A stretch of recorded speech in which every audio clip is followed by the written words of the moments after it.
Today is Wednesday, January 8th, 2020. Coming up on Roland Martin Unfiltered. Yo, Keystone cops in the White House. Republican Senator Mike Lee goes off on the Trump administration after what he described the worst military briefing he's received since being in the United States Senate. Hashtag Mike, we tried to tell you. Also, Iran launches a counterattack and Donald Trump comes out and talks about it and then blames Obama for it. Really.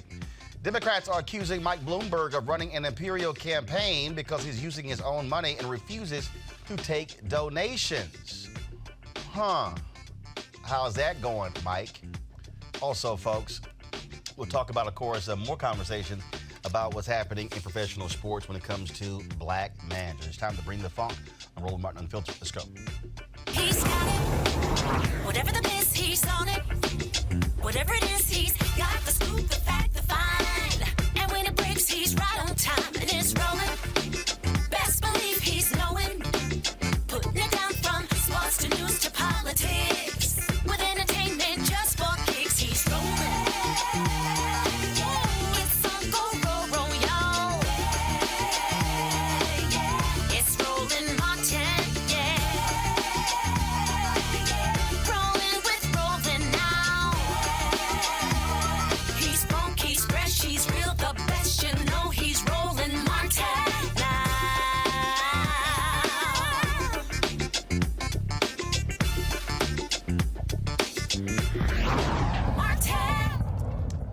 All right, folks, Iran launched missile strikes late Tuesday against two Iraqi military bases that house U.S. forces in retaliation for the airstrike that killed their Iranian major general last week. Now, there has been no indication from U.S. officials of any American casualties from the strike. Today, in a news conference, Donald Trump seemed to seek a de-escalation, saying Tehran appears to be standing down. Okay. Speaker Nancy Pelosi announced that the House would vote on a war powers resolution tomorrow that would limit President Trump's military actions regarding Iran. And what's quite interesting about this, of course, is that in his speech, Donald Trump chose to, first of all, use the opportunity to lie about the Iranian nuclear deal, then chose to blame the black guy for the problems today, and then tout how great the economy is.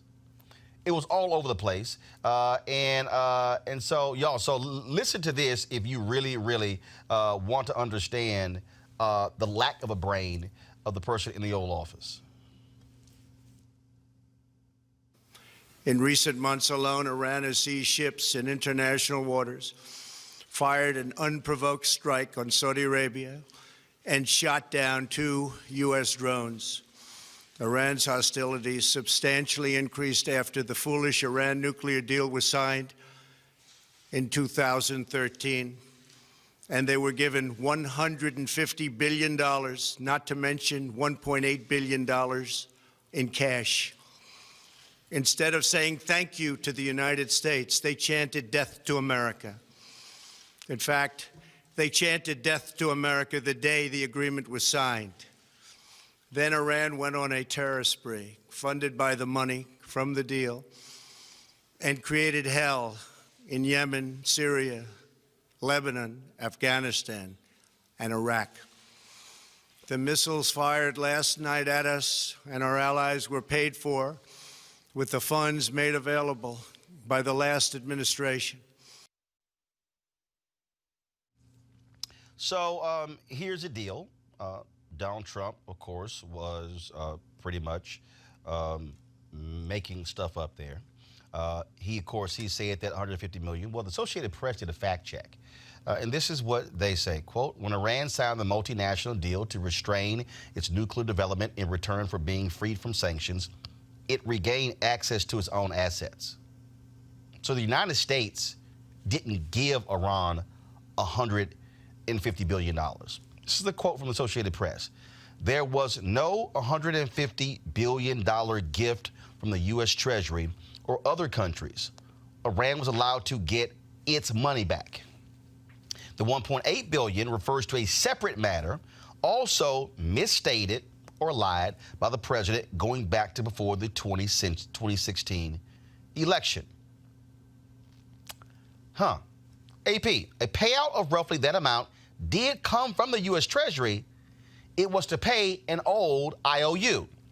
In the 1970s, Iran paid the U.S. $400 million for military equipment that was never delivered because the government was overthrown and diplomatic relations ruptured. After the nuclear deal, the U.S. and Iran announced they had settled the matter, with the U.S. agreeing to pay the $400 million principal along with about $1.3 billion in interest. The $400 million was paid in cash and flown to Tehran on a cargo plane. The arrangement provided for the interest to be paid later. In Trump's telling, one cargo plane with $400 million that was owed to Iran has become big planes, 757s, Boeing 757s, loaded with $1.8 billion giveaway. Let's go to our panel. Monique Presley, legal analyst and crisis manager. C.J. Jordan, CEO, Jordan Management Group. Rob Richardson, he is the host of Disruption Now podcast, who joins us via Skype. C.J., why is he lying? I mean, why is he speaking the truth? No, he's lying. He's not lying. He is lying. No, when he he's not. says we gave them $150 billion, we did not give them $150 billion. Assets were unfrozen. Giving someone $150 billion and unfreezing assets, which is their own money, that's not giving. At the end of the day, it's semantics. And No, I want to do with the beginning of the day. No, at the end of the day, as I was saying, they got $1.7 billion. No. Now, hold on. First of all, hold on. Let's stop. That's separate. I just read that. Okay. I understand. I'm so not I just stupid. No. Let's first deal with the 150. Allow me to finish my statement. Let's deal with the 150 billion. I'm gonna come back to the 1.8 billion, Okay, go not ahead. 1.7. Go ahead. So let's deal with this here. Okay. We didn't give them 150 billion. Assets were unfrozen. The bottom line is whether you want to deal with assets unfrozen, it was still given to them by the U.S. government under the prior administration. So now, what did they do with that fluid cash? They bought additional military assets and used it within the region. Who did they buy it from? China, probably Russia. No, but where's the evidence they bought it? What are you talking about? They bought military equipment. The bottom line is No. I'm asking you. they circumvented the sanctions and No. bought Hold up. stuff. You just Yes, said sir. they bought stuff. Where's Yes, the evidence of that? Our military. No. Where's the proof? The proof is the spy planes that saw and the times that we intercepted equipment going into Iran. That's documented. Where are you getting this from? Read it, look it up. No, from where? The What's media. your source? The media. There were Look, evidence. the media? Yes. Okay, which one? There's left-leaning media, CNN. No, where but show. Do you have a link? I can look it up and give it to you. Okay, I'm just trying to understand the proof here. Okay, Monique, when you listen to what he says, now all of a sudden he wants to blame Obama for this. Okay, saying that Obama or even previous presidents, they should have killed this Iraqi general. This is someone who has no understanding of what the hell is going on in Iraq or Iran. Right, because it's not that prior presidents didn't have plans and opportunity to take out this leader, and it's not like other countries didn't either. They chose not to do that because they knew that it would put them in a position that we're in now. But I don't expect anything different from this president. I mean, blame Obama and destroy any semblance of any policy that was successful under President Obama. That's the only thing that he's interested in doing. And I'm surprised it took this long for them to try to start this conflict, because he's surrounded himself with a bunch of war hawks that wanted to get it done. Rob, if you really want to laugh, and actually it's sad, to listen to Donald Trump decry the Iran nuclear agreement, and then say they should come back to the table to do a new deal. Okay, let's see here. So you mean to tell me that the United States, along with multiple other countries, negotiated a nuclear deal to prevent them from developing a nuclear weapon for the next 15 years? Yep. Donald Trump comes in, tears that deal up, and then actually believes that Iran is going to trust him in a negotiation? After, of course, he killed. Does he think Iran is operating like the people who gave Trump the Taj Mahal in Atlantic City? Look, I don't know what Trump is thinking. This is what I do know, though. As was stated earlier, he likes to do everything to blame Obama for any problem that's happened, but he doesn't give Obama any credit for anything that's gone well. So you can pretty much know everything that has gone wrong for Trump. You can always go back to blame Obama. But you look at this Iran agreement, the agreement that you just talked about. It was a good agreement. The part he didn't like about it was that Obama was a part of it. So he decided he wanted to cancel it, didn't have a plan for what he wanted to do, and then wanted to figure out a way to change the subject. This is what this is about. No matter what anybody else says, he wants to change the subject from impeachment. He wants to change the subject from the fact that he has betrayed this nation and wants to have a conversation about war, Iran, anything else but what he's done, the crimes he's committed. That is why he's doing this. And I'll just say one final thing. You know, the president occupant of the White House. He doesn't deserve the respect to be called president. He doesn't reserve that. He doesn't respect that office, and so he's the president occupant of the White House, as far as I'm concerned. When you look, he does not trust the intelligence. The intelligence, every time the intelligence says something that he doesn't like, they're the deep state. They're after them. They're corrupt. Now we're supposed to believe him that the intelligence told him this, and we know that it's probably not true, because the one consistent thing I can tell you about the president occupant of the White House is that he's a liar. So Let's not forget the oil. go ahead. I was just going to say, I mean, this is the one war that, since he was running for office, he was interested in. And it's interesting to me that Bolton's stepping forward now once he finally got his war, or at least the march up to it. But every single administration official at some point during their remarks said, and if Iran's not careful, they're going to lose some oil. And if this happens, we're going to get the grip on more oil. I mean, there's a point to this madness. And the way that it's done is reckless. And it's unfortunate and sad for the United States that human lives of our armed forces are not treated with more care for the ultimate sacrifice that they make in these circumstances. I mean, I disagree with that statement. I mean, our military has gotten pay raises, has been treated better than Obama. They're not a photo op like Obama treated them. And more importantly... I'm sorry, you said they're not a photo op like Obama treated them? What does that mean? Every time he turned around, he was doing a photo op. I'm sorry, when you said photo op, allow me are you to saying finish. the president can't appear and speak to troops? I'm not saying that. So, I'm just saying... No, if you're going to say it's a photo op, I need you to define it. What does that mean? Photo op. I mean, every time he turned around, he was doing a photo op. He didn't give him a pay raise. He didn't do what he needed to do with the VA. So, and he didn't give the commanders in the field... He didn't do what he needed to do with the VA? No, he didn't. Is this guy doing it? Oh, most definitely. Where's the proof? Recent bills that was a pay raise. He's made sure the VA has... No. A pay raise for the military ain't the VA. Let me finish. The VA is the Department of Veteran Affairs. I understand that. Okay, but that's not the same as a pay raise for the military. Allow me to finish what I was saying. But it's a separate thing. Go ahead. So again, when we talk about the Military and Veterans Affairs, pay raise. When we talk about getting the backlog of benefit claims done, he's done that. So the backlog is over? No, it's not over, but it has decreased. According to IAVA, according to the veterans organizations, that's not true. No. That's a left-wing veterans organization. No, they're not left-wing. Hold up. Where's your proof? My proof, I'll send you some links while we're on that. I appreciate the proof, because it's amazing how you keep saying this, but literally veterans organizations who actually are fighting for this can say this not happening. It is happening. And more importantly, I would hope that you would go up on Capitol Hill when they have their bicameral piece of veterans organizations, when they testify on what has gone through so far. And more importantly, he's also had and allowing more veterans to go with decreased wait times to private hospitals. So yes, he's done some great things for our veterans. You might not like it. Wait a minute. So you're giving credit to Trump for a veterans change that happened under Obama. Monique, go ahead. No, it was not under Obama. That was what I was about to say. Monique, go ahead. It was not under Obama. Monique, go ahead.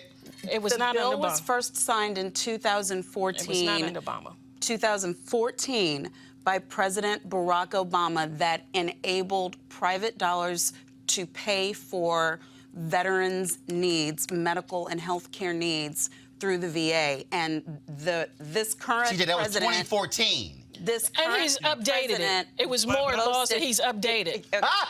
Thank you. Hold on, Monique, then Rob. Go ahead. But the problem, and I really don't want to get into this random and absurd conversation, but I do want for the people who are listening to hear facts, and it is not a fact that President Trump was the one responsible for the gains under the VA. They renewed a program that was previously initiated under the administration of President Obama and signed in 2014 by Obama, and there were increases to the overall budget of the VA during President Obama's tenure. And I'm not understanding at all why you would say that that's not Let true. me also point out another lie you just said, CJ. You lie? said yes, a lie. Go ahead. You said the veterans did not get a pay raise under Obama, right? Is that what you said? They got the biggest pay raise under No. Trump. You said You said veterans did not get a pay raise under Obama. Oh, I mean, veterans don't get a pay raise based on you. They're veterans, military. No. Okay, military. So you said military did not get a pay raise under Obama. They didn't get a large one, no. No. said they Hold didn't up. get one. You said they didn't get a pay raise. So which one is it, CJ? A pay raise or not? Which one is it? They got the largest one under Trump. Okay. Now see, if you're gonna make a lie, if you're gonna state a lie, either stand with it or say, you know what, I was wrong. So which one is it? I might have misstated, but they got the biggest one under Trump. No, you only misstated because you know I was about to come with the heat. Because the reality not afraid of any heat that you're gonna bring with me. Let me give you a fact, okay? The last time service members did not get an annual pay increase was 1983. Listen, Todd Harrison. Did they not get one under Bush? Todd Harrison, did you not hear what I just said? The last time, listen. I can hear. CJ, I can quote hear. from PolitiFact. The last time service members didn't receive an annual pay increase was in 1983, and that was only because of a one-time technical quirk. Trump was, quote, totally incorrect, said Todd Harrison, director of Defense Budget Analysis at the Center for Strategic and International Studies, quote, the military has gotten a pay raise each and every year. Rob. So the whole point of this, because I know CJ effectively took us down a rabbit hole, the president is playing games with war. He's a billionaire this doesn't matter to him. He does not care. He thinks it's a game, and he just has fun. Like, he's a reality show host. That's what he does, and now he's playing president. And he's using this opportunity to figure out everything else. No, actually, he was a serious person that actually was a scholar and did a lot to earn his way there.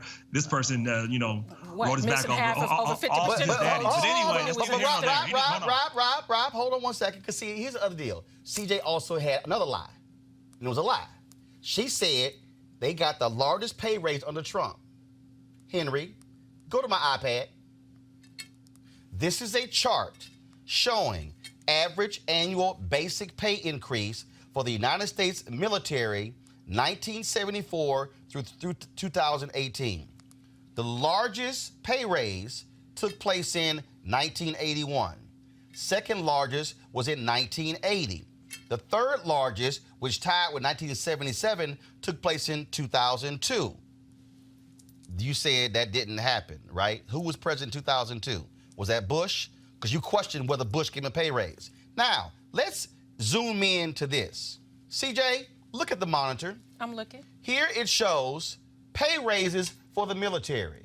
You see the years 2008, 9, 10. 2008, 9, and 10 are higher than 2017 and 18. Mm-hmm. So this actually proves what you said is a lie. You said they got the largest pay increase.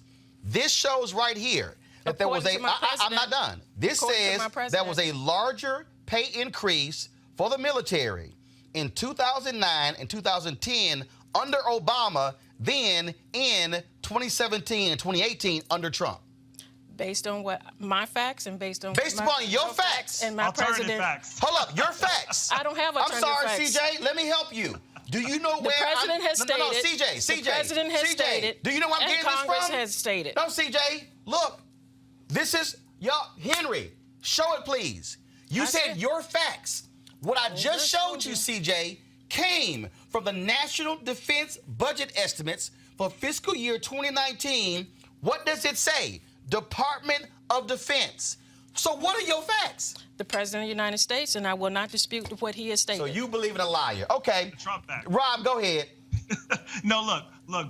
Trump has created a world where there really are complete alternative facts, and people believe an entire universe, one that's completely made up. None of us are there except those who want to believe it. So look, he created this war as a distraction. He wants to distract people from his bad behavior, from his corrupt behavior, from his impeachable behavior. He wants to have a conversation about war and how tough he is. He's not tough. He's not tough at all. And look, I just hope people are paying attention because this could escalate. Thankfully, it looks like it hasn't to this point, but we're just fortunate right now. But every moment he is in the White House, people are at risk, and our freedom is at risk, and the people that serve our military are at risk. He does not care about what their families are going through. He executed this without any thought, without any type of strategy about what would actually be next. He just said, "Oh, I want to look tough. Let's do this. Send out a tweet, and then I can just do this." This was not He had a strategy. planned Did out, you not and it wasn't see smart. his national security team behind him? Wait. I'm sorry, hold up. Did you just say he had a strategy? Yes, he did. Is that what you said? He has a strategy. Ladies and gentlemen, Monique, hold on. I want you to hold that point. Because, y'all, today there was a military briefing that took place on Capitol Hill. Republicans and Democrats. This is Senator Mike Lee of Utah, Republican. This is what he had to say after listening to the so-called strategy of Donald Trump. We just left the briefing, and we were talking about Iran. I want to state at the outset, I support President Trump. I support and respect the manner in which he has approached his commander-in-chief powers. I believe that more than any other president in my lifetime, President Trump has shown a lot of restraint. He's been reluctant to get us involved in wars all over the globe. He's been very mindful and respectful of the fact that when the American people were asked to give up blood and treasure, they're sending off their sons and their daughters, their moms and their dads into battlefield. And he's therefore very careful about it. I respect that enormously. My comments at the moment are not directed toward the attack that occurred on Friday. We'll leave that to another day. I will say that we were brought into this briefing today to talk to us about that attack on Friday. I had hoped and expected to receive more information outlining the legal, factual, and moral justification for the attack. I was left somewhat unsatisfied on that front. The briefing lasted only 75 minutes, whereupon our briefers left. This, however, is not the biggest problem I have with the briefing, which I would add was probably the worst briefing I've seen, at least on a military issue, in the 9 years I've served in the United States Senate. What I found... He said it was the worst military briefing in the 9 years he served in the United States Senate. Trump has been there how many years? That means Mike Lee came in when Obama was president. Henry, go back to my iPad. Stressing about that briefing was that one of the messages we received from the briefers was do not debate, do not discuss the issue of the appropriateness of further military intervention against Iran. And that if you do, you'll be emboldening Iran. The implication being that we would somehow be making America less safe by having a debate or a discussion about the appropriateness of further military involvement against the government of Iran. Now, I find this insulting and demeaning, not personally, but to the office that each of the 100 senators in this building happens to hold. I find it insulting and I find it demeaning to the Constitution of the United States, to which we've all sworn an oath. It is, after all, the prerogative of the legislative branch to declare war. Article 1, Section 8 makes that very clear. Alexander Hamilton in Federalist Number 69 made clear that this was a sharp contrast from the form of government that we had prior to the Revolution, a form of government in which the executive, the king, had the power to take us to war. He did not need the Parliament to weigh in on it, to support it. That was the Parliament's job after the fact, after we had gone into war. This, Hamilton explained in Federalist 69, It's exactly the reason why this power was put in Article 1, Section 8, in the branch of government most accountable to the people at the most regular intervals. When we send our brave soldiers, sailors, airmen, and Marines into harm's way, we owe the American people the decent courtesy to follow the Constitution, to debate and discuss these actions. For them to tell us that either through a War Powers Act resolution or otherwise, for us to debate and discuss these things on the Senate floor would somehow weaken the American cause and embolden Iran in any other actions, I find very insulting. Now, look, I hope that they'll come back and they'll say, no, you misunderstood us. We didn't say that at all. Monique, insulting, demeaning, worst military briefing in my 9 years. This is Trump's so-called best and brightest. Yes, and the part that was important to me about that is he's saying the insult to the institution, to Congress, and to the Constitution is, it's this, you can see the authoritarianism coming through that Like, don't you dare question. Because those are the orders that they're getting, that their commander-in-chief does not want any pushback, any debating, any concern for Congress to actually do their job, which is if we're going to declare a war, it has to be discussed, it has to be debated and decided by them. But the marching orders that the White House is giving is that they somehow threaten the safety of our country by doing the job that the Constitution of the United States requires them to do. It is not optional for them to question and require from the president justification if the recommendation is, as I said before, sending men and women into harm's way. I received a text message 3-4 days ago, whenever the day before the attack, from a girlfriend who I'll just leave off here, from my hometown, and she sent me a picture of her son that they had seen on social media, which was how she found out that he had been dispatched, and asked for our prayers. And her daughter was the one who had sent it to her. Now, that goes with the job. Everybody knows that. But when that happens, because this president is trying to duck an impeachment and the heat that goes with that and trying to distract from it, or when it happens because the president is surrounded by people whose only real desire is to create opportunities for revenue and for personal gain, then, as I said, we are in a very sad situation. Rob, what is interesting here is that this is Donald Trump's people telling United States senators, duly elected, 1, don't do your job. 2, you don't have any oversight of what we do. Right. Well, you know, and to this point, I can see why he told them that, because they've gone along with it. Most people in that party have been cowards and traitors. They've gone along with whatever the president has said, no matter what the Constitution says, no matter how corrupt, no matter how much he tried to overrule their authority. This has been done many times. This current president has done so many things that other presidents, I mean, Obama, of course, couldn't have done any of these things. He would have been thrown out, probably be in jail right now. But no president has done the amount of things he's done. So I want them, hopefully he started showing maybe they have a little bit of a backbone, because I'm not sure. I mean, he's trying to get rid of Congress, because at this point, if they don't stand up at some point, we don't have a constitution, we don't have a rule of law, we don't have anything. Just think about that point he said, as I conclude. He said, the military officials that were briefing Senator Lee said that debate weakens America. Debate is is the most American thing we can have. If we're not able to debate, we no longer have a free country. Why are we here? Are we just gonna make Trump king? Is that what we're doing now? I'm just asking. Well, again, CJ, Ed O'Keefe was with CBS News. This is what he tweeted out. Here we go to my iPad. Schumer adds that Pompeo, Secretary of State, Esper, Secretary of Defense, and company, announced that they had to leave as the questions got harder. Pompeo and Esper were set to address reporters after the all-senators briefing, but left without doing so. Apparently, 97 senators were in attendance. Only 15 got to ask questions. You just heard an ardent, hardcore supporter of Donald Trump call that the worst military briefing in 9 years. You defend that nonsense?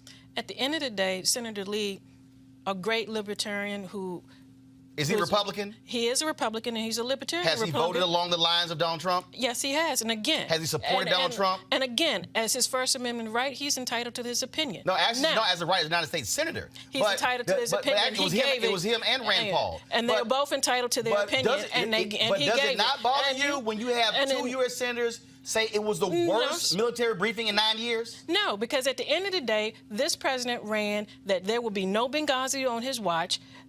Iran attacked our embassy. He killed a contractor. I'm sorry, Iran attacked our embassy when? Yes. The other night, the reason we sent a missile over there. Keep going. And so at the end of the day, this president said there'll be no Benghazi. And he's not going to send up there, and Secretary Pompeo is not going to say, oh, what difference does it make? It makes a goddamn difference when you have someone, when we talk about a red line, he told them, if you hit our bases, if you hit our men and women, if you hit our embassy, hey, be prepared for retaliation. And again, as Jaya Johnson said, who had served twice in the Obama administration as the head attorney for DOD, and then who? Jaya Johnson. Okay, I'm sorry. Jaya Johnson was the head of the Department of Homeland Security. No, before he went to Homeland but Security. You said 2 terms. He served in 2 positions. Right, but he started off at the DOD. head of the Department of Homeland Security. He started off at DOD, thank you. Right. As a military attorney. Right, but he wasn't just an attorney. He became Secretary of the Department of Homeland Security. You didn't let me finish. So he started off there. And then he went to Secretary at Homeland Security. He said, along with other folks, that the president had the right and the authority. Okay, you still haven't answered the question. First of all, we understand the president has the right to authority to and call. Again, the president has never said, the president has never said, and he has not said that we are going to war. Fully aware, and if we go to war, just as President Bush did, then the Senate and the House can debate. Know that. But you still have not addressed the issue What's of the that issue? when you have United States senators who are Republicans and again, who are saying it was an awful briefing, and how do you go to they express their First Amendment right. How you go to the United States Senate and you do a 75-minute briefing? You don't have to be in there for 5 hours. They chose that they wanted to do a 2-hour, a 75-minute briefing. Killing of a major leader. Right. Wait. This is a world leader that, by the way, he was not a good person. That's not the point. Are we going to start taking out everybody that we disagree with? And There's people in Saudi Arabia. Wait. And he said, look, there will be no Benghazis, and he's not going to do Rob is talking. Go ahead, Rob. Hold on, CJ. I'll let you finish. But nobody has said there was a credible threat except for Trump. No, and so far you heard people have the debrief, and no one can back up the claims that this president says. So he seems to be lying or making it up. You only had 2 Republicans Mike who Lee said it was the worst. He said it was the worst briefing. briefing. He didn't talk about the claims. And he also said, wait, I have this one question for you. Are you okay with them saying debate makes America weak? Do you agree with that? The president never said that. I don't know. That's what people said it. I was not in there. Hell, you weren't in any of these meetings you say you talking about. You have sat here and tried to offer so-called evidence. You were not in a single one of those meetings. You don't know where my ass was. You can't even state where you got it from. I got it from CJ. You were literally sitting here making stuff up. Like the American people. No. The president said through his Twitter feed when he spoke to the American people, through his press secretary, he said that he would not have a Benghazi. This is a Comedy Central segment. You are literally sitting here making stuff up and then go, oh, I'll send you the links. You can't even pull them up on your iPad. Pull them up. Veterans with Trump administration mission acts reforms. Wins. Well, that's from where? Again. No, that's from where? Military.com. So what does the story say? And that was July. No, what does the story say? You read a headline. What is it? You want to read it? I'll send it to you. No, what is it? No, we're sitting here. According to headlines in the media, Department of Veteran Affairs implementation of the Mission Act was going to be something of a mess. One story said expect glitches. Another said I'm sorry, hold up. You said which act? The Mission Act. Okay. But thanks to thousands of dedicated VA workers around the country. You said the Mission Act. Yes. Who signed that? Donald Trump. So when Monique laid out to you the fact that the bill was signed under Obama, so what, it doesn't matter? No, this was not signed under Obama. No. She stated you touted. Stop, CJ. I didn't talk about the Mission Act. You touted VA members being allowed to go to private hospitals. You credited Trump for that. Okay? Yes. You said it was a mess under Obama. It was signed by Obama. Without Obama signing it, it ain't law. So how you gonna credit Trump and ignore? No. How you gonna credit Trump? How you gonna credit Trump but ignore the guy who signed the bill and ignore the Congress who passed it when Trump was sitting there in New York? How you gonna do that? I'm not doing it. Monique, go ahead.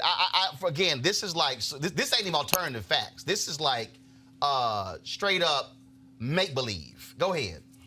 So I think what it's important for us to do now as voters and as a country is to not ignore the necessity of impeachment hearings because someone who is not stable, who is amoral, and who delights in proceeding absent education and not listening to the advice of those who are left around him who actually can provide it. What we have to do is the opposite of what the president and his minions want. So we have to pay attention to the impeachment process. We have to call our senators and impress upon them the importance of the procedure being fair, the importance of there being a real trial, the importance of witnesses being called and stay on mission. And it does matter. So when someone like Bolton, who 3 or 4 at this point other witnesses have provided testimony about,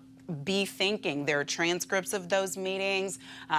There are readouts and notes from the people who said that he said different things. We need to hear all of that, and that's what's going to make a difference. Don't do this where we just fall for the banana in the tailpipe. I completely agree. And we start talking about. I mean, I'm in some sort of diamond and silk redo, but I am neither diamond nor silk. Just keep that in mind. Rob, final comment. No. So just to add to her point, and I'll be very quick on this.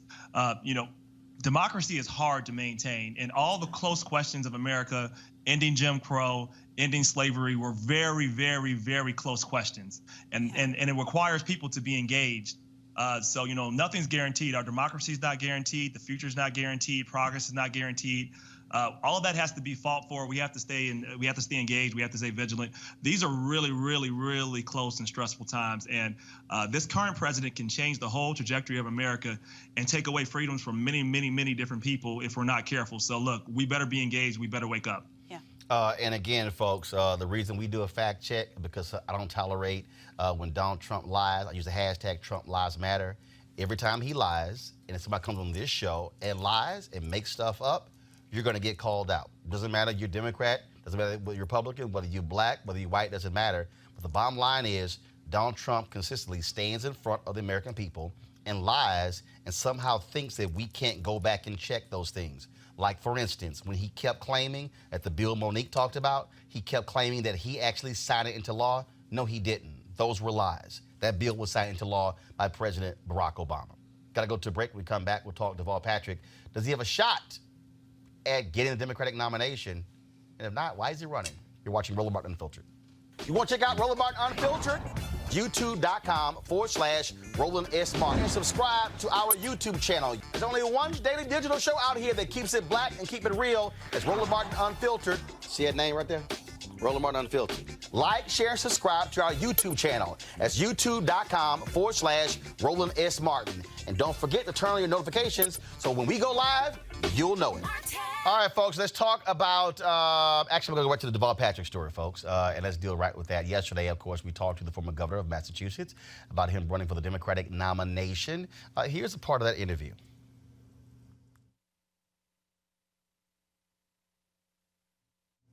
All right, we're going to get that in a second, folks. So, of course, we had about a 30-minute interview with Governor Deval Patrick on yesterday. Let me know when we have that clip ready, where he talked about why he was running. Now we have it ready. Go ahead. Well, Governor Deval Patrick, glad to have you on Roland Martin Unfiltered. Good to be with you. Thank you. Happy New Year.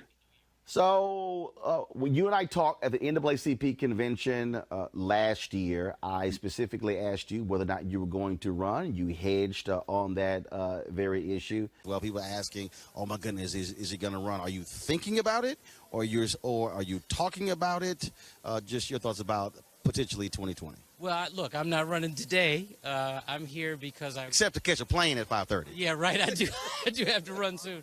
I've got a great new business where we're doing impact investing, and I'm focused on that. And I've got a great team and some investors and a team and some companies we've invested in who are depending on us and depending on me to be engaged in that. And I'm trying to be involved in the midterms because I think it's a critical cycle. Meaning campaigning across the country for different folks? Yeah, and we've identified a small number of campaigns where I've been invited and where I think I can be helpful, and I can do that consistent with my day job.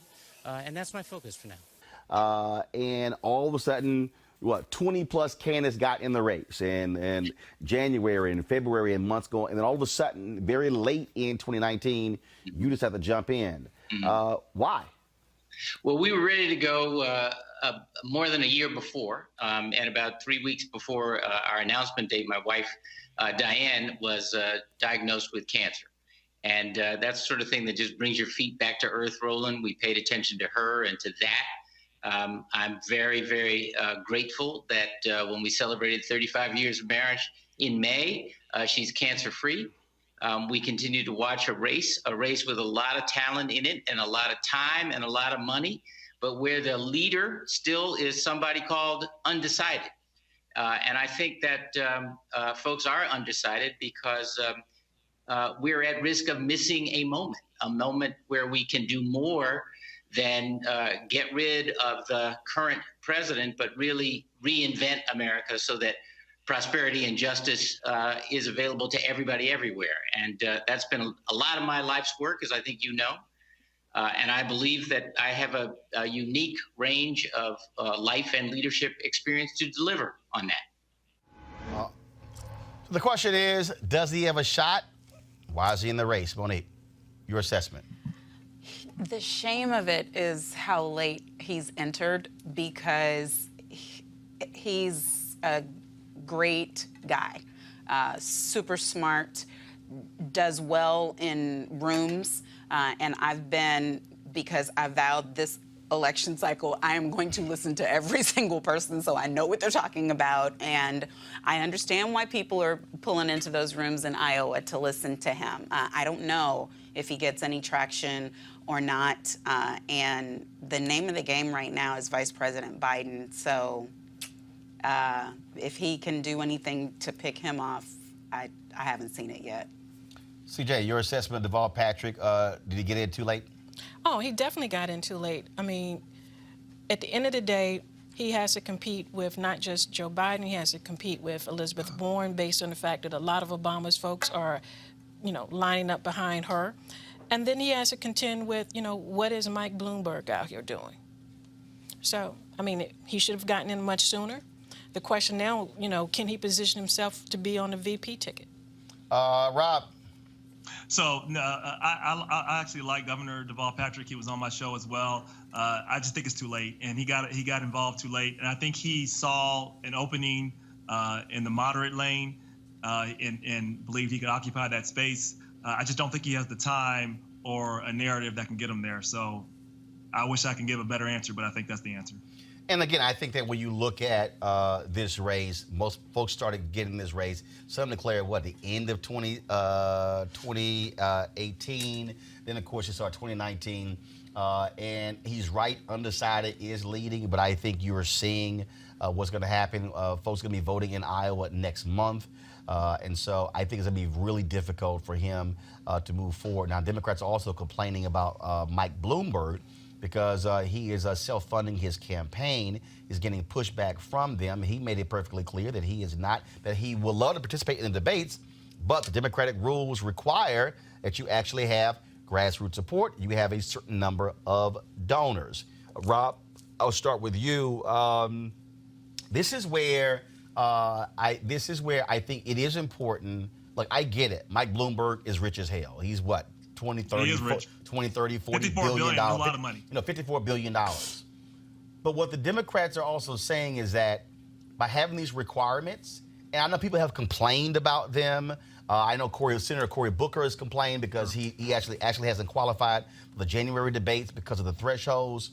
But I actually agree with those thresholds. I think it is important for somebody seeking the nomination to have donors from all 50 states, to have people from all across the country, because you also need to be able to show you have a grassroots effort. I saw, matter of fact, Jonathan Capehart sent a tweet out earlier I responded to it because, frankly, I disagreed with it, where he basically criticized the people who are criticizing Mike Bloomberg by saying is that Bloomberg is running these ads, and what he is doing is that he is doing what he's doing. He said that he is. I'll read the tweet. He says, "Enough with the whining about Bloomberg trying to buy the president nomination.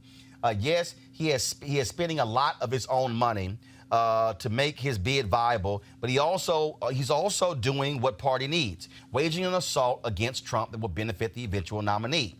I said, but Capehart, Mike Bloomberg could have taken that $100 million and waged that war against Donald Trump by funding a massive grassroots campaign. The only folks he has made happy are TV station execs who love the money he is spending." Jonathan responded by saying his pockets are deep enough to do both: $100 million digital ad campaign, $10 million to protect House Dems, 15 to 20 million voter registration in 10 swing states. But that's not my point. My point is, dude, you're spending $100 million already running. It's not going anywhere. I'm sorry, Mike Bloomberg, you ain't getting the nomination.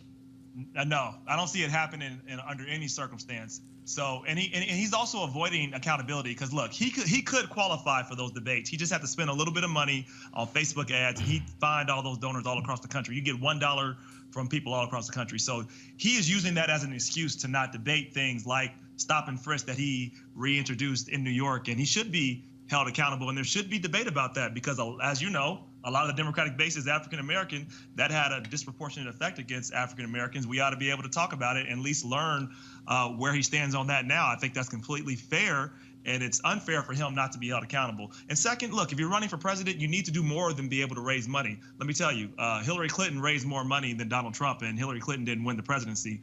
Raising more money is not enough. You have to also have avid support. And what I'm fearful of, he's not going to get the nomination, one, but if he did, I think he would lose to Donald Trump. CJ? I think, when you look at Mike Bloomberg, it's not just his record. I think he's had a different title as an office holder about 4 times. He's Democrat, Republican, Independent. Now he's back at being a Democrat. So I don't think that bodes well within the Democratic primary. I think, Bernie Sanders has done a tremendous job because he's been campaigning since 2016, ever since he felt that the nomination was stolen from him. And I think... But it wasn't. He actually lost. I'm just saying. Well, he can say whatever he wants to, but he lost. I'm just repeating what he said. Well, he lost. And so, based on the fact that he felt the nomination was stolen from him, I think Bloomberg feels that I don't have to defend my record. I don't have to, abide by the party rules. I don't have to respect the Democratic base. I want to get in this, and if I can be a spoiler, if I can go to the convention and make it a contested one, that's what I'm willing to do. Monique, this is, again, very rich guy. I get it. He's got enough money. Sure, he can blow his money. But look at Tom Steyer. He's a billionaire. He complied with the rules. He went out, used his money to build his list, to get those donations, to get in the debates. Bottom line is, Mike Bloomberg needs to be on those debate stages, going up against the other candidates if he wants folks to support him. Just sitting here buying a bunch of TV ads, and this is what I told Jonathan, the people who are most happy with Mike Bloomberg are network and television executives, the people who are making money from this. So he's doing like a vanity publishing project. To me, that's the equivalent of what his run is. The way that people will write a book that nobody wants to buy, and then they'll self-publish, or they'll find a way for some publisher to just for the sake of them having a book. So for the sake of him being in this race, he's willing to burn money because it's the same as burning it. He's not helping the party with the money that he's spending on getting himself elected. It'd be different if it was, as everyone's already said, already attack ads. But what I think was important about what he said in response was this: I listen to other people, but I don't want to have to answer to them. I'm not for sale. I'm not bought.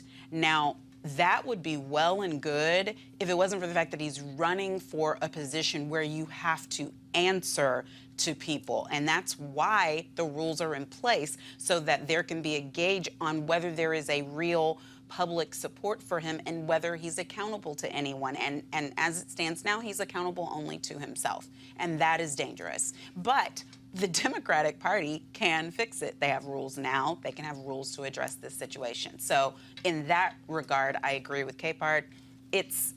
they're complaining about a circumvention of the rules they put in place. Well, I think actually, but also the complaints from candidates towards Bloomberg are really about nailing him for trying to buy the presidency.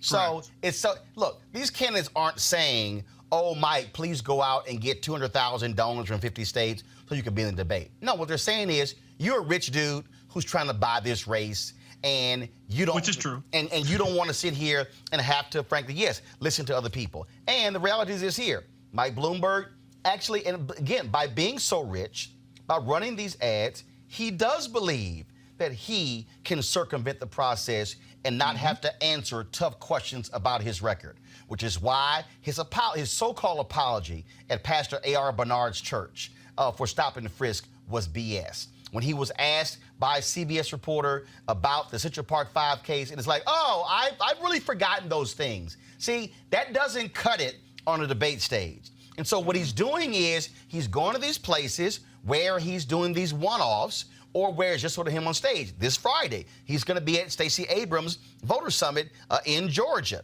Of course, he was a huge donor of that as well. But Mike Bloomberg, if he wants to be the Democratic nominee, he needs to answer questions, answer his record, and be on the stage so everybody can see how he fares against Biden, Sanders, Warren, Buttigieg, Klobuchar, Steyer, and all the other candidates. That, Rob, has to happen. And it's also, and by the way, it's also good training, because he's gonna have to go. Let's say he did get the nomination, which I still don't think is going to happen. He's going to go against Donald Trump, and he's going to go against the whole Republican apparatus. And these debates help prepare you for that moment. So he needs to do it also if he's serious about being the candidate. It will help. It will help him. It will refine his message. You need to know how you can stand up against your opponent. So he should do it anyway. Well, the only chance he has at getting the black vote is if he explains himself. If he continues to refuse to debate and explain himself, then he will not get the nomination. He won't get it anyway. Explaining, you're losing. Well, I think he's doing Stacey's place, event to say, hey, I've gone to a black event and I'm doing this. But the other thing no one's talking about is the fact that the Democratic candidates, they don't have enough money to pay the political rates on these stations because he's made it sky high. So how are they going to be able to get their message out based on the ad buys that Bloomberg has done? Okay, but you're a Democratic candidate. You're not worried about that because the reality is this here. If you look at the existing polling in those first 3 states, yeah, Bloomberg, because of his ads, according to the polling, is at 10, 11%. But polling is really also about name identification. The question is this here: does Mike Bloomberg have an infrastructure on the ground? Iowa is not about TV ads. Iowa is about boots on the ground. Can you get your people to go to the caucuses? Iowa and South And the Carolina. reality is, all the rest of those candidates, even Senator Kamala Harris, who dropped out, they had infrastructure. They've been putting that stuff in place. What Bloomberg is thinking, he's thinking, oh, I can fly in at 30,000 feet, fly right over all of this, and y'all are just going to come out and vote for me because I'm a rich guy, and it should be a rich guy from New York against a rich guy from New York. It should be a former Republican who's now who's independent, who's now Democrat, running against a former Democrat who now says he's a Republican. Yeah. Losing battle. And Mike, you're going to do some real interviews, sitting down with more than just national media outlets. Because if he somehow thinks, to Monique's point, if he thinks he's just going to walk into Georgia and walk into South Carolina and walk into Florida and walk into North Carolina and walk into these states where black voters are, Mike, let me show you what the response is going to be from black voters. Well, the question is going to be, what No, will Stacey do? Mike, this is what it's going to look like. The question is, what is Stacey going to do? It don't matter. First of all, Stacey Abrams can do whatever she want to do. In Georgia? This is a primary. This is a primary. And this is very simple. You can't just run ads and then go, I'm good. No. You got to put the work in. The point of it, look, okay, Trump beat all those Republicans, but he still had to do some damn work. He did a lot You couldn't just sit here and say, I'm going to just run some ads and it's all good. Nah. He was in every debate. He was in every Nah, debate. was in every I'm debate, telling you, had a team on the Bloomberg first. not being debates, yeah, it's going to be a problem. Well, he didn't mind taking other people's money, so of course he was in every debate. Oh, hell yeah, because he had no intentions on self-funding. lives First of off all, of he was lying. He was lying about self-funding his campaign. Come on. Hell yeah, he was going to take other people's money. Lord. That's all he's done his whole career. All right, I got to go his to the life. break. I'll be right back on Roland Martin Unfiltered. You want to check out Roland Martin Unfiltered? YouTube.com/Roland S. Martin. And subscribe to our YouTube channel. There's only one daily digital show out here that keeps it black and keep it real. It's Roland Martin Unfiltered. See that name right there? Roland Martin Unfiltered. Like, share, and subscribe to our YouTube channel. That's YouTube.com/Roland S. Martin. And don't forget to turn on your notifications so when we go live, you'll know it. Martin. All right, y'all. Speaking of black folks in these various campaigns, I want to go. So Pete Buttigieg is out with a new black ad. Oh yeah. So here's a video of black folks from South Bend, Indiana, touting Pete Buttigieg for president. I'm Pete Buttigieg, and I approve this message. Manufacturing companies, when they shut down, the workforce shuts down. The homes were dilapidated and falling and crumbling. I met Pete when he was running for mayor. What I saw was that he was accessible. He listened to our community. Mayor Pete is light years ahead of some people that have been in politics for many, many years. He has a heart for our city, and I think he'll show the same heart to our country. He's never got more than 11,000 votes running, got blown away running for statewide office. Mayor of a small town. Can Pete Buttigieg go from small town mayor to Indiana to the Democratic nomination for president? Well, I would say he's going to need some better ads, though, right? I mean, this was a clear ad that was like, okay, black people like me. He needs to talk more about what he's going to do, not just have black people say, I like you. It has to say, like, well, what is it that you've done? What is it that you're going to do to improve the lives of African Americans and others? And so far, he's got some ways to go on that. It could happen. He's done very well in the polls. He's raised a lot of money. He had no money before. I can tell you this current environment is so hard to predict. I mean, Donald Trump is president, so look, anything's possible. CJ? I think the key thing for him, again, as Ron said, he's going to have to defend his record in Indy, as mayor. You have a lot of African Americans, in his city that don't know him. And the first time they've seen him is he showed up late with the police shooting. So he's going to have to really kind of figure out, how can I not just do a commercial, but how can I just reach out and touch and have something that's more meaningful? And he's not had that meaningful debate. I mean, he went to the Urban League. He's, finding different places. He's doing town halls. But he's not had that meaningful interchange with his constituents in his community, in his backyard, for them to vouch for him on the national stage. Monique, he has attended a number of black events. He touts his Marshall Plan. He's reached out to various black media folks. I've talked to him on a couple of occasions as well. Why do you think he is not, and I've seen your tweets as well, so the look on your face right now is nothing new. Why do you think, now go back to her, put it on Monique. She's the one who's having the looks. So why is he not connecting? Why you've been very critical. What's the deal? He's a fraud. So how so? Because I don't care how many churches you sit through the whole service for.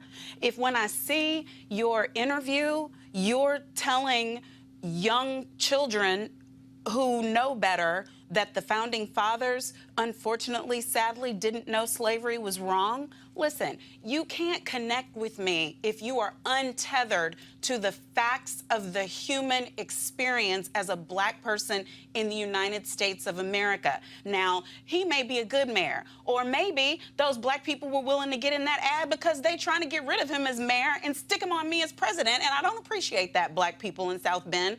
My point is this.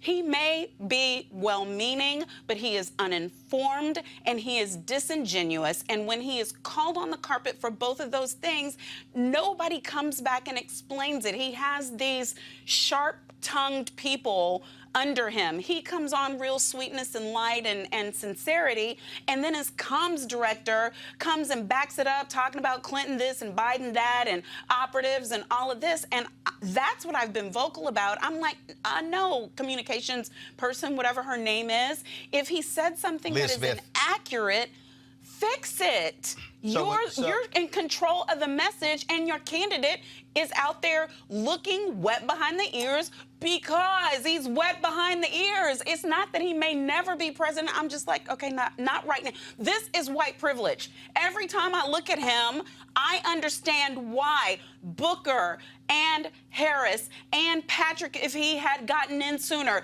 and for that matter, Warren, Klobuchar, you name it. I understand why he can crawl on top of them as a white male, and people who said that his sexual orientation were going to affect that are, they're living in La La Land. Of course not. White man in America is white man in America, and every time I look at him, that is what I see.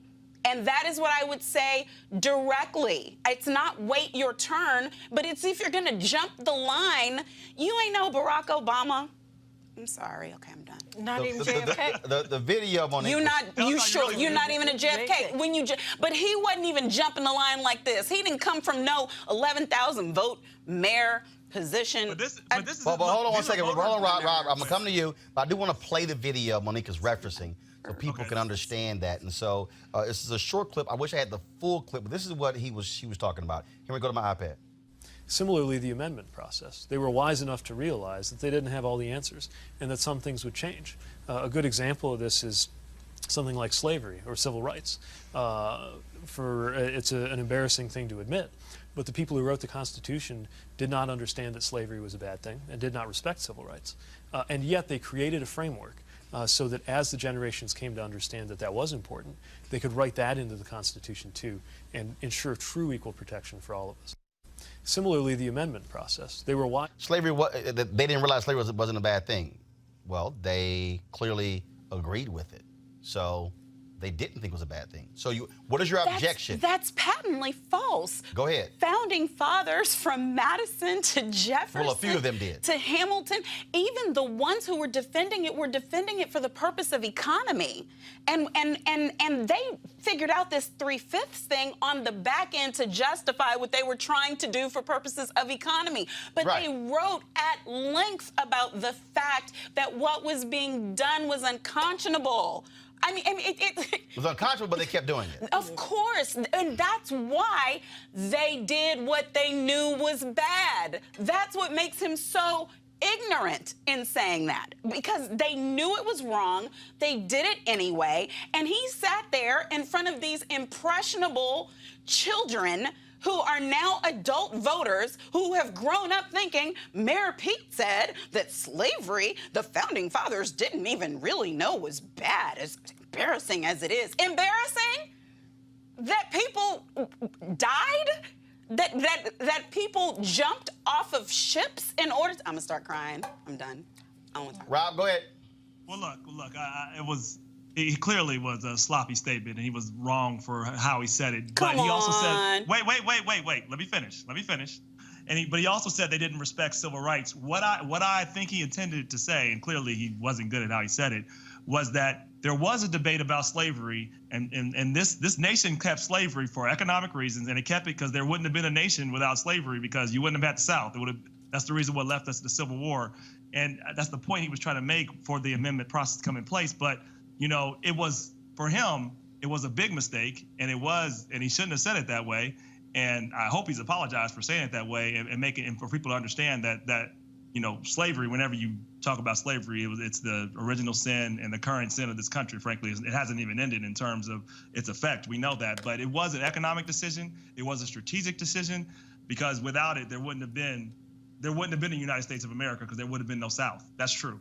The South would have left. Well, I hope you talk to him again, because you just did some. I haven't talked to him. You just did some Mayor Pete speak that his communications director will not do. He has not apologized. That record has not been corrected. They think that they can just floss their way through and ignore these things that are insulting to the people of color that he's claiming he wants to connect with. I agree. I agree with you.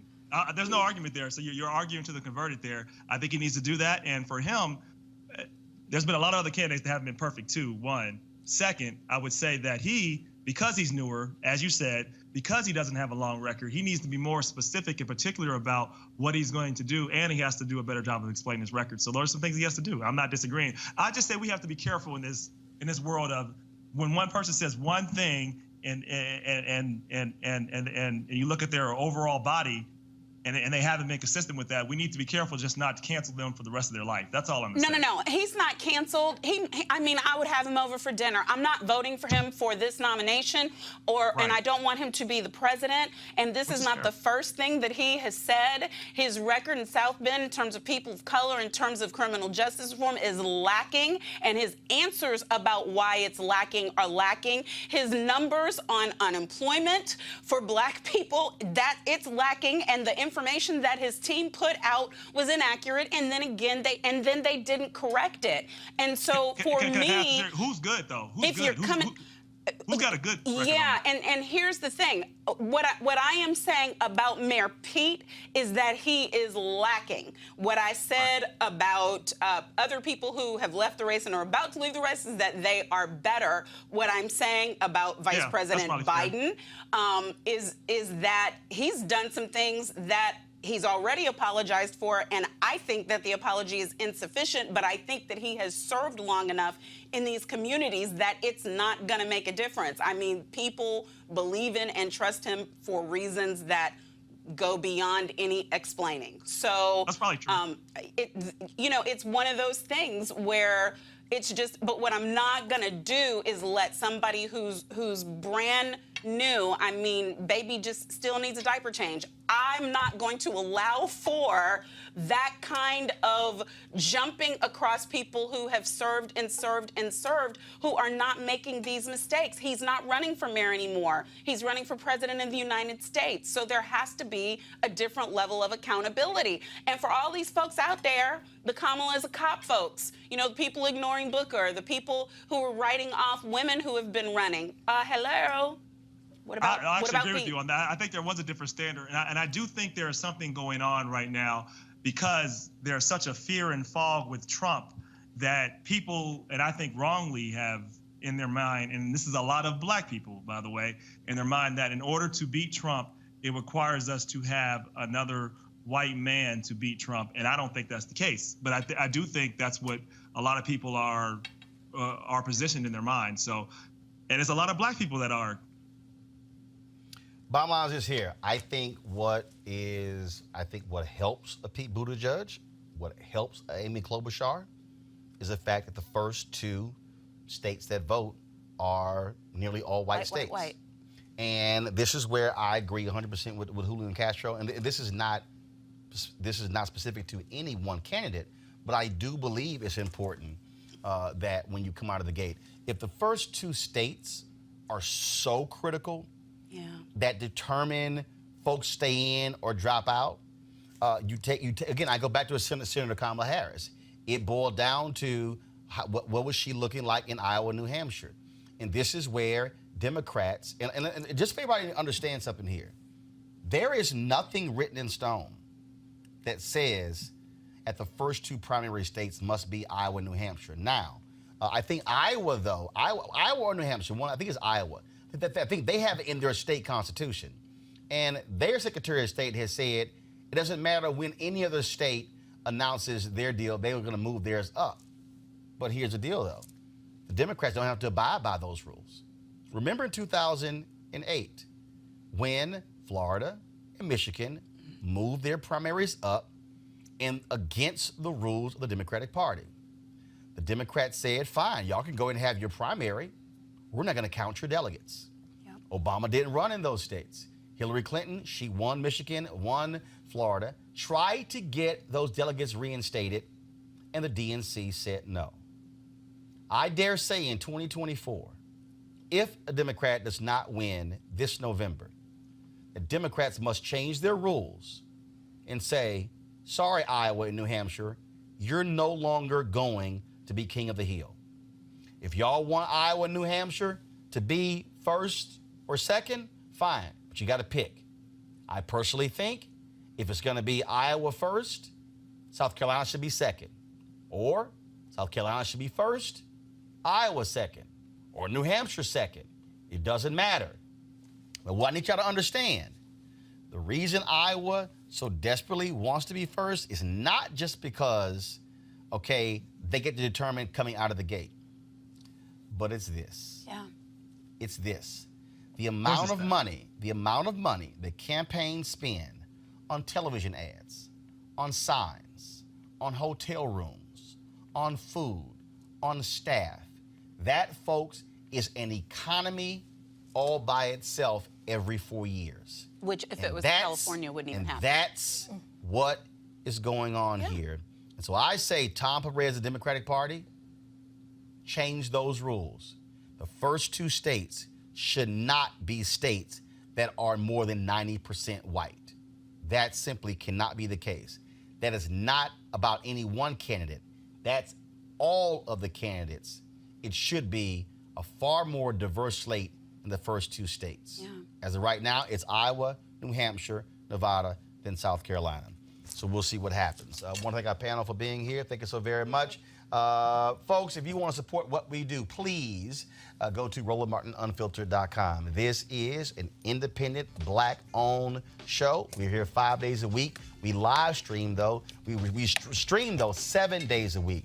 Nobody else is giving you this kind of content on what we do on a daily basis. It's about us providing you with the news and information you're not going to get on cable or broadcast. They're not going to have these type of conversations, and you're not going to see this number of black people sitting down every day together at the same time on television. It ain't gonna happen. Y'all know they don't. And if it's a black story, they'll find by 20 of us. Other than that, ain't gonna happen. So please support what we do. Our goal is to get 20,000 of our followers. All of you watching right now, more than 2,400 of you on YouTube. We've got more than 600 people who are watching us right now on Facebook, and then of course on Periscope. We got another 100 or so. We want y'all to support what we do because, again, we got to make this possible. Our goal is to get $50 a year from each one of you. That's $4.19 a month, 13 cents a day. That's what is required for us to keep this thing independent. We want to be on the road. We want to be on the campaign trail. We want to be going to these places. We want to be going to where you are, but those require resources. And just the other day, matter of fact, I want to show you this here because it's important, just so you understand what we're dealing with here. Just the other day, I was reading a story, and Variety reported this, that in the last year, Fox News will take in $1.32 billion. CNN will take in about $775 million. MSNBC would bring in about $730 or $750 million. Collectively, folks, that is $2.6 billion. Do you wonder why they can have hundreds of people across the globe? Thousands of people? Do you wonder why they can have multiple White House correspondents?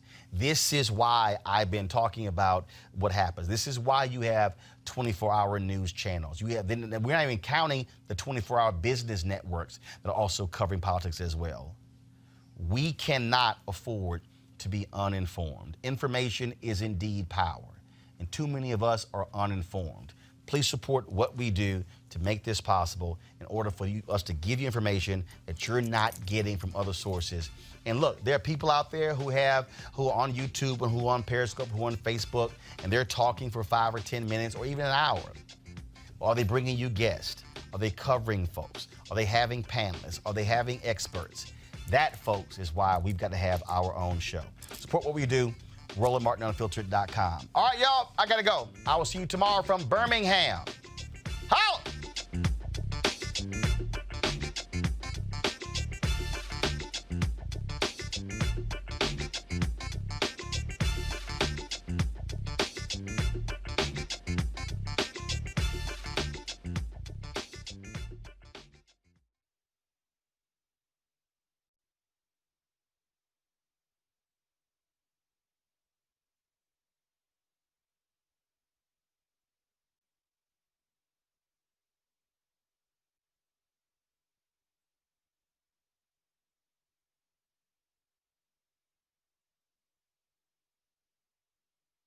You want to check out Roland Martin Unfiltered? YouTube.com/Roland S. Martin. And subscribe to our YouTube channel. There's only one daily digital show out here that keeps it black and keep it real. It's Roland Martin Unfiltered. See that name right there? Roland Martin Unfiltered. Like, share, and subscribe to our YouTube channel. That's YouTube.com/Roland S. Martin. And don't forget to turn on your notifications so when we go live, you'll know it. Hey everybody, this is Sherry Shepherd. You're watching Roland Martin Unfiltered, and while he's doing Unfiltered, I'm practicing the wobble. Yes, I am. Because Roland Martin's the one, he will do it backwards, he will do it on the side. He messes everybody up when he gets into the wobble, because he doesn't know how to do it, so he does it backwards. And it just messes me up every single time. So, I'm working on it. I got it. You got Roland Martin. Hi, my name is LaToya Luckett, and you're watching Roland Martin Unfiltered. What's going on, everybody? It's your boy Mac Wiles, and you are watching Roland Martin Unfiltered. What's up, y'all? It's Ryan Destiny, and you're watching Roland Martin Unfiltered. What up, Lana Well, and you are watching Roland Martin Unfiltered.